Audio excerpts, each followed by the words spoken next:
Let me tell you about the day the universe learned that statistics, betting odds, and common sense mean absolutely nothing when Deathworlders are involved. Krath'lok the Bone Crusher stood 7 feet of pure, sculpted violence in the center of the galactic combat arena. 4 arms, each one capable of snapping a Zentorian battle tank in half, rippled with muscles that had been honed through 847 consecutive victories. Not 846, not 848, 847 perfect, brutal, absolutely devastating wins that had made him the most feared gladiator in 12 star systems. The crowds loved him, naturally. Who doesn't enjoy watching a walking weapon of mass destruction turn opponents into abstract art? His fan base stretched from the ice moons of Kepler 442 billion to the volcanic hellscapes of Proxima Centauri C. Beings would travel for months just to witness 30 seconds of Krath'lok doing what he did best, which was turning other beings into a fine red mist. The betting networks had become so confident in his abilities that they'd stopped taking wagers on whether he'd win. Instead, they'd moved on to more creative options like how many pieces will the opponent end up in? Or will there be enough left for a proper burial? The current favorite was under or over 15 seconds? Because frankly, most fights didn't last longer than that. Krath'lok himself had grown so accustomed to victory that he'd started taking requests from the audience. Break the left arm first. They'd shout, and he'd oblige with the casual efficiency of someone following a grocery list. His species, the Nexarian warriors, had evolved on a planet where the local equivalent of bunny rabbits were armored, carnivorous, and roughly the size of hover cars. Naturally, this had produced a race of beings who considered extreme violence to be a form of light entertainment. The arena's holographic displays showed his stats in glowing, impossible-to-ignore numbers. 847 wins, 0 losses, 0 draws, 0 survivors who could provide testimony about what it felt like to be on the receiving end of his attention. The medical bay had honestly considered putting up a sign that read "closed for" a lack of patience, because most of Krath'lok's opponents required services that were more in line with hazardous waste disposal than actual medical care. But here's the thing about unbeatable records, especially when you're dealing with a universe that has a twisted sense of humor, they're just begging to be broken. And on this particular day, the universe had decided to send something small, pink, and absolutely terrifying to do exactly that. Of course, nobody knew that yet, least of all Krath'lok, who was busy flexing for the cameras and wondering if he should start charging extra for autographs. Then Maya Santos walked into the registration office. Now I need you to understand something about galactic combat registration offices. They're designed to accommodate beings who consider mild disagreement to be grounds for orbital bombardment. The doorways are built for creatures that need to duck under space station airlocks. The chairs are reinforced to support the weight of beings whose homeworld gravity could crush a neutron star. The registration forms are printed on materials that can withstand plasma fire, nuclear explosions, and really aggressive pen clicks. Maya Santos was 5 feet 2 inches of what appeared to be the most delicate, fragile creature anyone in that office had ever seen. She walked up to the registration desk wearing what looked like standard-issue Deathworlder clothing, which is to say, fabric that wouldn't last 5 minutes in a proper combat environment. Her skin was this odd pinkish color that practically screamed, "I have never been in a real fight and would probably cry if someone looked at me wrong." Vex Talon, the 4-eyed registration clerk, actually had to lean over his desk to see her properly. "Excuse me, small being," he said in the tone one might use to address a lost pet, "but I believe you've wandered into the wrong office. The petting zoo applications are 3 levels down." Maya looked up at him with these strange, small eyes that didn't even have proper stalks or compound lenses. "I'm here to register for the death matches," she said, as casually as someone might order lunch. The office went silent. Not the kind of silence that happens when someone's about to die, but the kind that happens when someone's just said something so fundamentally ridiculous that reality itself needs a moment to process it. Krath'lok, a massive Centaurian warrior who was there to register his own son for the junior division, started laughing. It was a sound like rocks grinding together in a cement mixer. Oh, this is rich.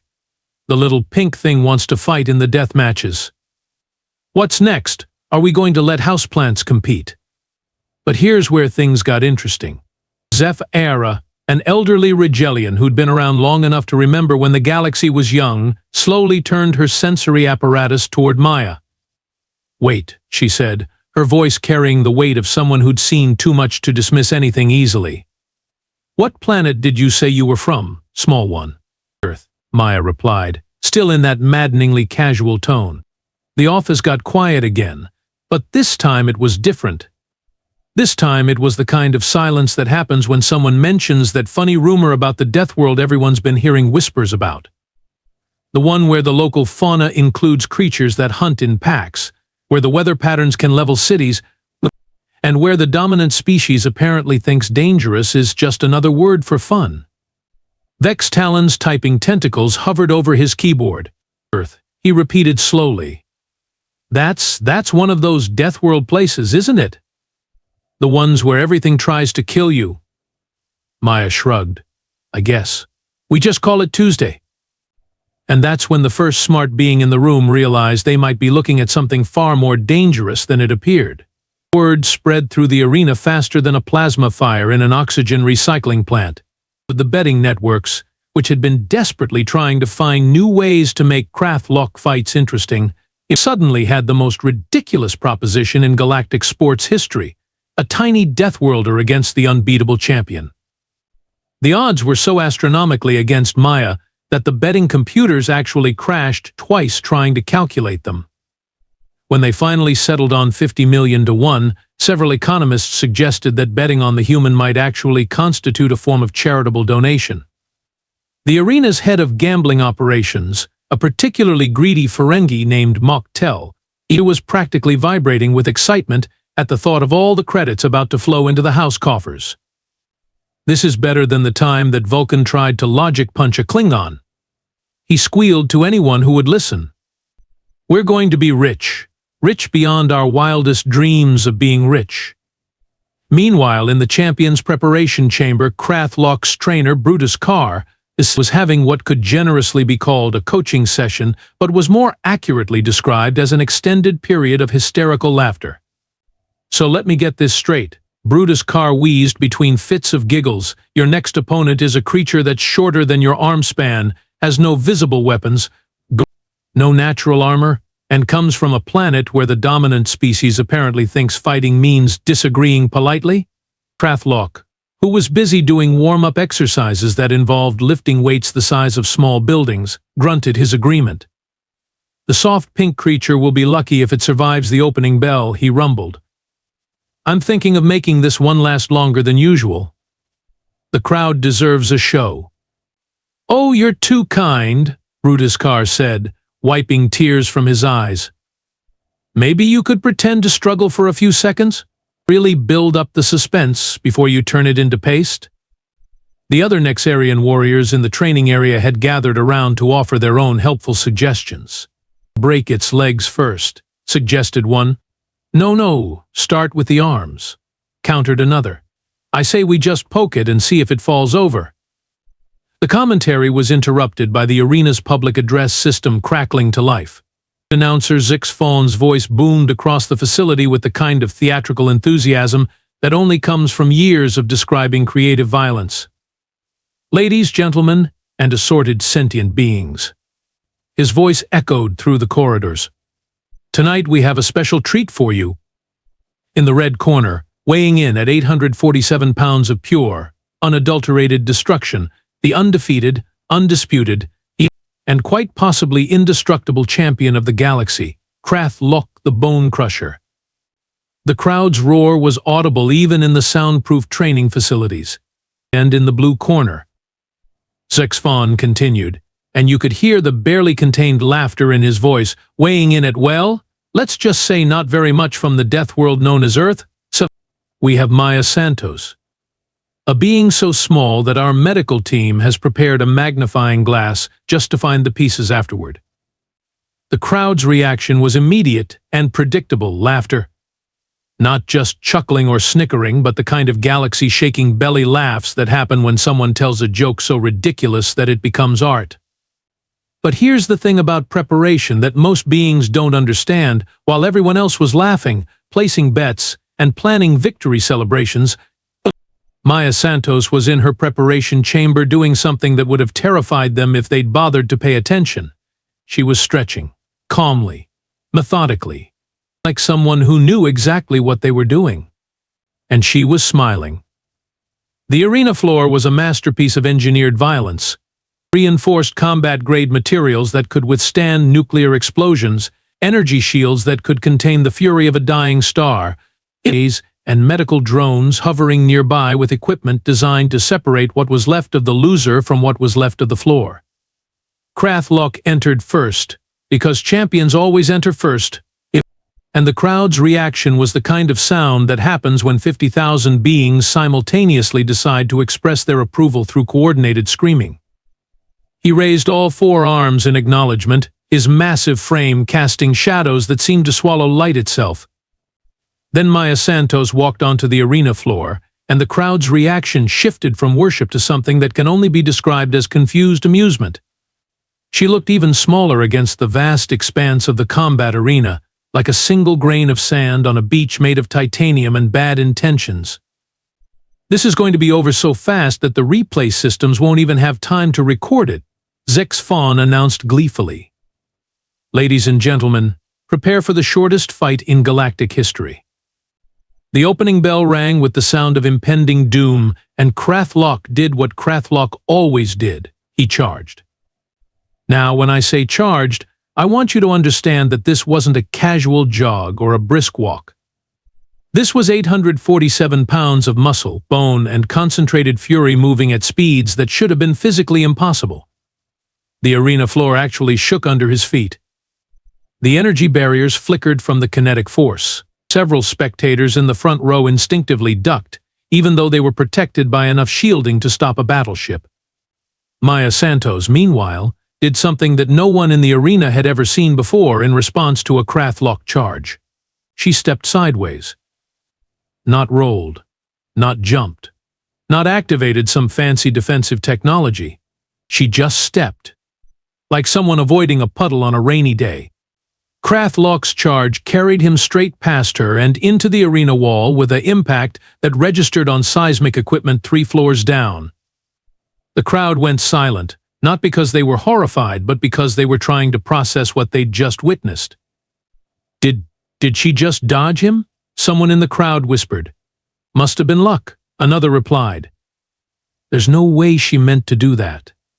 Krath'lok extracted himself from the wall, shook his head to clear it, and turned to face Maya with the kind of expression that usually preceded someone becoming a historical footnote.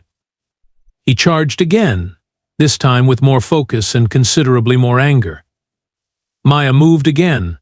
This time it was a sort of rolling motion that carried her under his grasp and left him swinging at empty air. The crowd's murmur grew louder. Okay, that was definitely not luck, the first spectator admitted. Krath'lok's third charge was a masterpiece of tactical thinking. He'd learned from his previous attempts and adjusted his approach to account for Maya's apparent ability to not be where he expected her to be. He came in lower, with wider sweeps of his arms, covering more area and leaving less room for evasion. Maya responded by doing something that made several aliens in the crowd check their drinks for hallucinogens. She ran up his arm, used his shoulder as a springboard, and landed behind him while he was still trying to figure out where she'd gone. The silence that followed was so complete that you could have heard a pin drop. If pins hadn't been banned from the arena after the infamous needle incident of 2387. This is impossible, Brutus Carm muttered from the champion's corner. She's too small, too weak, too soft. But Krath'lok was no longer thinking about how impossible it was. He was thinking about how, for the first time in 847 fights, he was actually having to work for his victory. And more disturbing than that, he was starting to realize that his opponent wasn't just lucky. She was fast. Faster than anything had a right to be. And worse than that, she was moving like someone who actually knew what they were doing. The crowd was no longer laughing. They were watching with the kind of intense focus that usually preceded either a miracle or a catastrophe. They were about to get both. The problem with being undefeated for 847 consecutive fights is that success breeds a very specific kind of stupidity. Krath'lok had gotten so accustomed to opponents who either charged at him like angry missiles or cowered in terror that he'd forgotten there might be other approaches to combat. His fighting style had become as predictable as a Vulcan's bedtime routine: charge, grab, crush, repeat. Maya Santos, on the other hand, had apparently never received the memo about how arena combat was supposed to work. While Krath'lok was busy recalibrating his approach for the fourth time, Maya was doing something that made the arena's combat analysts frantically check their equipment for malfunctions. She was studying the environment. Not the obvious things like weapons racks or power sources, but details that no one else had ever bothered to notice. The slight elevation differences in the arena floor, the placement of the lighting fixtures, the exact angle of the energy barriers, the way the air circulation system created tiny pressure differentials that could be exploited by someone who knew what they were looking for. Is she taking notes?" asked Dr. Vex then, the arena's chief medical officer, squinting at the holographic displays. "She's memorizing the terrain," replied Professor Quindar, a tactical expert who'd been brought in to provide commentary. "But that's impossible. No one can process environmental data that quickly while under combat stress." Maya chose that moment to prove them both wrong. Krath'lok charged again, this time with a new strategy that involved using all four arms in a coordinated attack pattern that should have been impossible to evade. Maya waited until he was almost on top of her, then dropped to the ground and rolled toward one of the arena's structural support columns. What happened next was like watching a physics lesson delivered by someone with a very twisted sense of humor. Maya grabbed a loose piece of debris from Krath'lok's earlier wall collision, a chunk of reinforced arena material about the size of a dinner plate. As Krath'lok's charge carried him past her position, she hurled it with surgical precision at the base of the support column. The impact caused a harmonic resonance in the column's structure that traveled up through the arena's framework and into the lighting system above. 3 seconds later, a massive illumination array came crashing down right into Krath'lok's path. He managed to avoid being crushed, but only by throwing himself sideways into a roll that left him temporarily disoriented and, more importantly, off balance. Maya was already moving. She'd anticipated his evasion pattern and positioned herself to take advantage of his momentary vulnerability. But instead of attacking him directly, she did something that made the crowd collectively question their understanding of combat physics. She attacked the floor. Using a piece of debris as a lever, she pried up a section of the arena's reinforced flooring, creating a small but significant depression right where Krath'lok would need to plant his feet for his next charge. It was like watching someone set a trap for a creature that moved faster than sound and hit harder than a falling asteroid. "That's not possible," Bruta's car whispered from the champion's corner. "She's thinking 3 moves ahead. 4 moves ahead. She's fighting like she can see the future." But Maya wasn't seeing the future. She was doing something far more dangerous than precognition. She was thinking creatively. When Krath'lok launched his next attack, his foot caught in the depression Maya had created. The stumble lasted only a fraction of a second, but it was enough. Maya had already calculated the angle of his fall and positioned herself to take advantage of his compromised balance. She didn't try to overpower him. That would have been like trying to arm wrestle a tectonic plate. Instead, she used his own momentum against him, redirecting his charge into another structural element of the arena. The impact was spectacular. Krath'lok hit the barrier support with enough force to crack the energy containment system. Sparks flew. Alarms sounded. The arena's automated safety systems began frantically recalibrating to contain the unexpected damage. And for the first time in his career, Krath'lok found himself lying on the ground, looking up at an opponent who was still standing. The silence in the arena was so profound that it seemed to have its own gravitational field. 50,000 beings sat in stunned disbelief, trying to process what they'd just witnessed. She's not just fighting him, Professor Quindar said slowly, his voice barely audible. She's fighting the entire arena. She's turned the environment itself into a weapon. Maya stood calmly in the center of the combat floor, looking down at Krath'lok with the same expression someone might wear while solving a particularly interesting puzzle.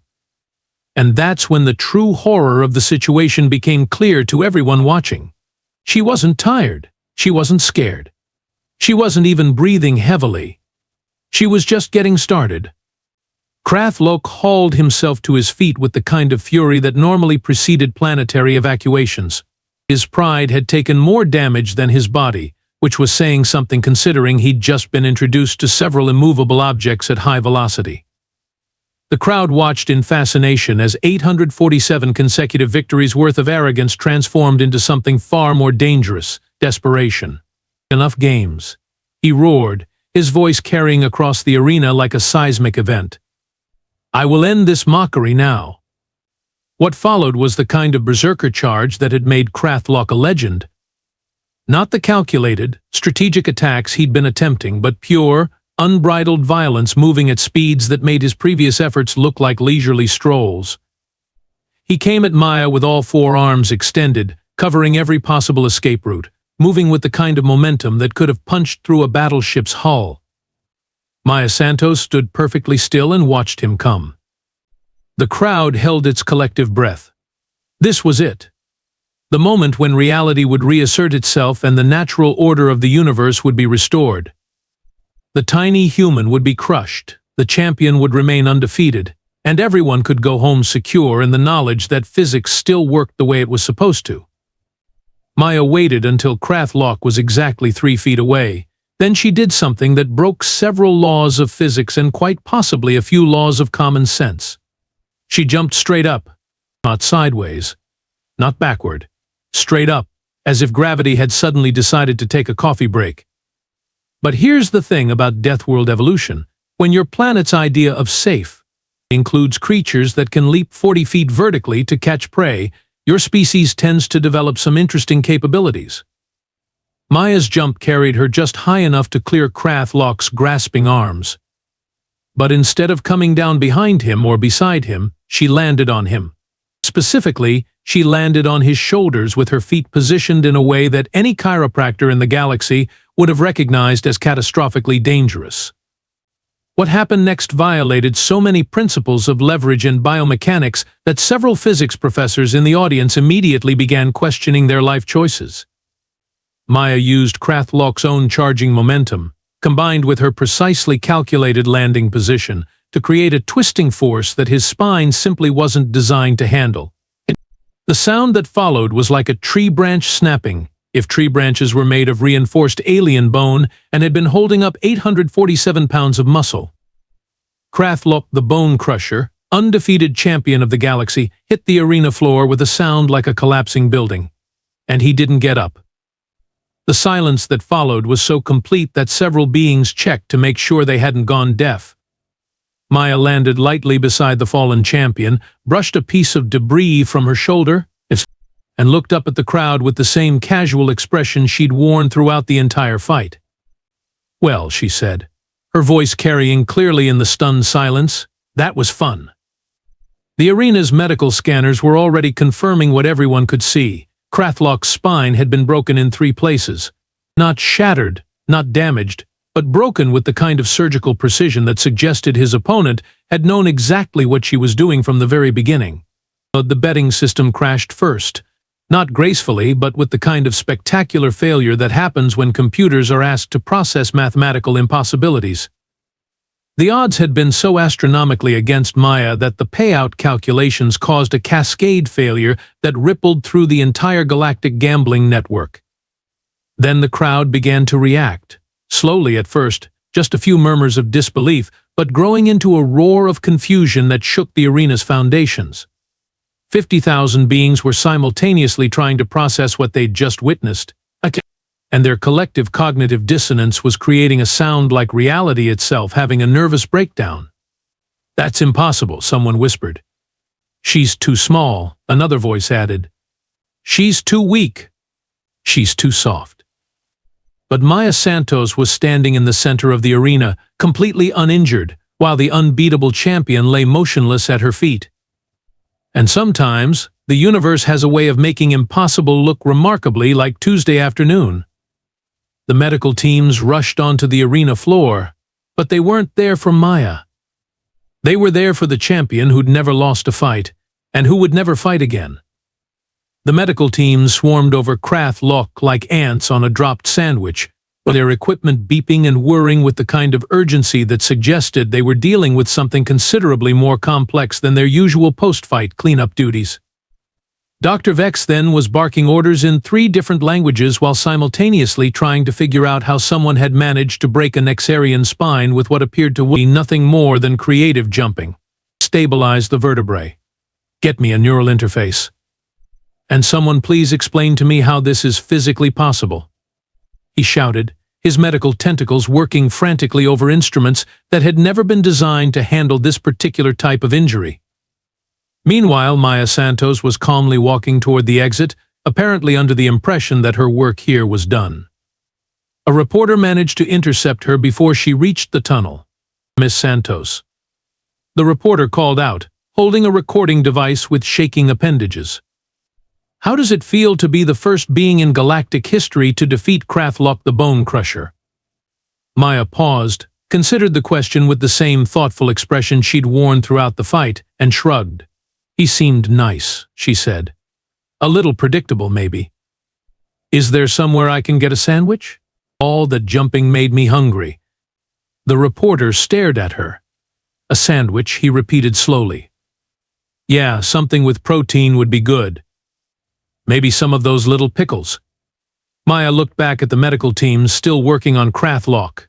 Should I wait around to see if he's okay? I feel like that would be polite. While Maya was discussing lunch options, the arena's administrative offices had erupted into the kind of chaos that usually preceded galactic incidents. Officials were frantically pulling up every piece of information they could find about Earth and its inhabitants. And what they discovered was making them question every assumption they'd ever made about Deathworld species. Did you know, Vex Talon said, his voice shaking slightly, that humans evolved from persistence hunters? They literally ran their prey to death across vast distances. That's not the worst part, added Commissioner Thexmole, scrolling through a datapad with growing horror. According to this, their homeworld is classified as a Class 12 Deathworld. The only reason it's not higher is because they haven't found anything more dangerous to classify it against. What's their natural predator? Someone asked. Each other, apparently. The emergency session that followed lasted 18 hours and resulted in the fastest rule change in galactic sports history. The new regulation, officially titled the Santos Clause, banned all Deathworld species from participating in arena combat on the grounds that it constituted unfair advantage due to evolution on planets that really should not exist.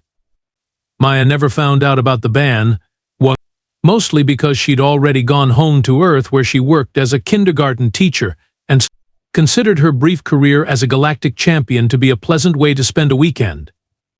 The moral of this story, if there is one, is simple. Never underestimate a species that considers survival to be a recreational activity. Because somewhere out there, on a small blue planet that the universe probably should have labeled with warning signs, 5-year-old humans are learning to climb trees that would terrify a battle-hardened Klingon. Sleep tight, galaxy.